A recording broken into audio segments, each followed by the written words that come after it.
Welcome to EduLaw Commerce Hub, your one-stop for law, commerce, and education insights. कधी विचार केलाय का की समजा कुणीतरी तुमच्यावर चुकून गरम कॉफी सांडली. आता हा काही गुन्हा नाही बरोबर, पण नुकसान तर झालंच ना. मग अशा वेळी काय करायचं? याचं उत्तर अशा काही नियमांमध्ये दडलेलं आहे जे आपल्या रोजच्या आयुष्याला आपल्याला कळत नकळत नियंत्रित करत असतात. एक कल्पना करा, आपण ट्रॅफिकमध्ये थांबलोय आणि धडाम मागून धक्का बसतो. बघतो तर काय, कोणीतरी मोबाईलमध्ये बघत गाडी चालवत होतं आणि थेट आपल्या गाडीलाच ठोकलं. किती चिड येते नाही का? पण हा गुन्हा आहे का? बहुतेक नाही. मग न्याय कुठे मागायचा? दाद कुठे मागायची?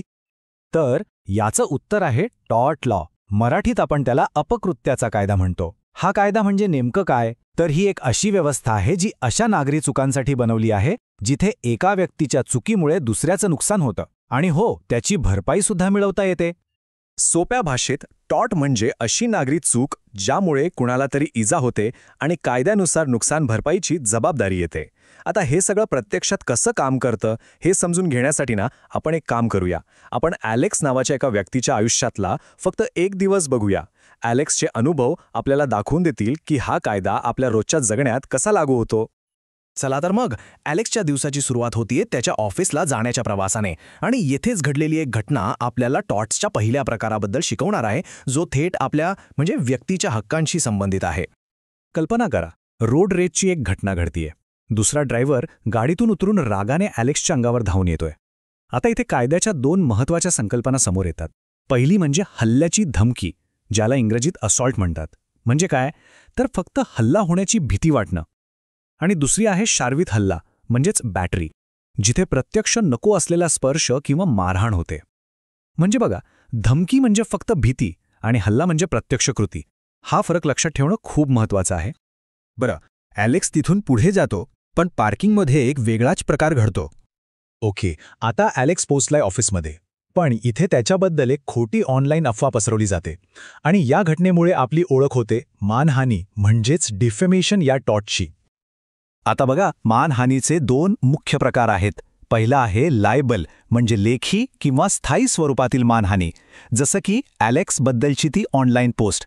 ती लेखी आहे म्हणून ती लायबल झाली. दुसरा प्रकार आहे स्लँडर, जी तोंडी किंवा बोललेल्या शब्दांमधून होते. यातला सगळ्यात मोठा फरक काय माहितीये? लेखी मानहानीमध्ये नुकसान झालंय हे गृहीत धरलं जातं, पण तोंडी मानहानीसाठी ते बहुतेक वेळा सिद्ध करावं लागतं. अर्थात कायदा जरी आपल्या प्रतिष्ठेचं संरक्षण करत असला तरी तो सत्य बोलण्याचा आणि सार्वजनिक हिताच्या विषयावर प्रामाणिक मत मांडण्याचा अधिकारही देतो. म्हणजे जर एखादी गोष्ट खरी असेल किंवा ती एक योग्य टीका असेल तर मग तो मानहानीपासून एक चांगला बचाव ठरू शकतो. चला, ॲलेक्स आता घरी परतायला निघालाय, पण रस्त्यात एक छोटासा अपघात होतो आणि हाच अपघात आपल्याला निष्काळजीपणा म्हणजेच नेग्लिजन्स या सगळ्यात सामान्य टॉर्टबद्दल शिकवणार आहे. आता हा एक खूपच प्रसिद्ध प्रश्न आहे. कायद्याच्या दृष्टीने माझा शेजारी कोण? हा प्रश्न आलाय 1932 सालच्या एका खूप गाजलेल्या खटल्यातून. आणि गंमत म्हणजे या एका प्रश्नातूनच कायदेशीर कर्तव्याची मूळ कल्पना जन्माला आली. यालाच म्हणतात नेबर प्रिन्सिपल. याचा अगदी सरळ सोपा अर्थ असा की ज्या लोकांवर आपल्या कृतींचा थेट परिणाम होऊ शकतो त्यांच्याबद्दल काळजी घेण्याची आपली एक जबाबदारी असते. म्हणजे रस्त्यावर गाडी चालवताना इतर ड्रायव्हर्स आणि पादचारी हे सगळे आपले कायदेशीर शेजारी झाले. तर मग ॲलेक्सच्या अपघाताला हे नियम लावून बघूया. एक एक करून तपासू. पहिलं, दुसऱ्या ड्रायव्हरचं काळजीपूर्वक गाडी चालवण्याचं कर्तव्य होतं का? बिलकुल होतं. दुसरं, त्याने निष्काळजीपणे गाडी चालवून त्या कर्तव्याचं उल्लंघन केलं का? हो, तेही केलं. आणि तिसरं, त्या चुकीमुळे ॲलेक्सचं नुकसान झालं का? नक्कीच झालं. पाहिलं, हे तिन्ही घटक कसे अगदी बरोबर जुळून येतात. चला, अखेर ॲलेक्स घरी पोचला, पण वाटतंय त्याचा दिवस अजून संपलेला नाहीये. कारण इथे शेजाऱ्यांसोबतच्या काही घटनांमधून आपल्याला मालमत्तेशी संबंधित टॉर्ट्सची ओळख होणार आहे. मालमत्तेसंबंधी दोन मुख्य टॉर्ट्स आहेत. पहिला आहे अतिक्रमण म्हणजेच ट्रेसपास. म्हणजे काय? तर कोणीतरी विनापरवानगी थेट आपल्या जागेत, आपल्या घरात किंवा बागेत घुसणं.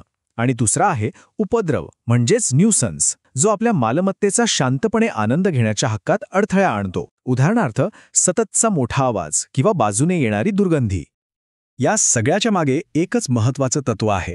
प्रत्येकाला आपल्या घरात, आपल्या जागेत शांततापूर्ण आयुष्य जगण्याचा हक्क आहे आणि टॉर्ट कायदा बरोबर याच हक्काचं संरक्षण करतो. ॲलेक्सच्या या एका दिवसातून आपण काय पाहिलं? की टॉर्ट कायदा आपल्या आयुष्याच्या जवळपास प्रत्येक भागाला कसा स्पर्श करतो. चला तर आता या सगळ्याचं सार काय आहे ते बघूया. एक गोष्ट तर नक्कीच स्पष्ट झालीये. टॉर्ट कायदा म्हणजे केवळ काही नियम नाहीत, तर तो एका शांततापूर्ण समाजाचा पाया आहे. तो आपल्याला एकमेकांच्या हक्कांचा आदर करायला शिकवतो आणि सगळ्यात महत्त्वाचं, आपल्या कृतींची जबाबदारी घ्यायला शिकवतो. आता पुढच्या वेळी जेव्हा रस्त्यावर कोणी निष्काळजीपणे वागेल किंवा ऑनलाईन काहीतरी चुकीचं लिहिलं जाईल, तेव्हा कदाचित त्यामागे असलेले हे कायदेशीर नियम मनात येतील. त्यामुळे विचार करण्यासारखी गोष्ट आहे की ही माहिती मिळाल्यानंतर जगाकडे बघण्याच्या आपल्या दृष्टिकोनात काही बदल होऊ शकतो का.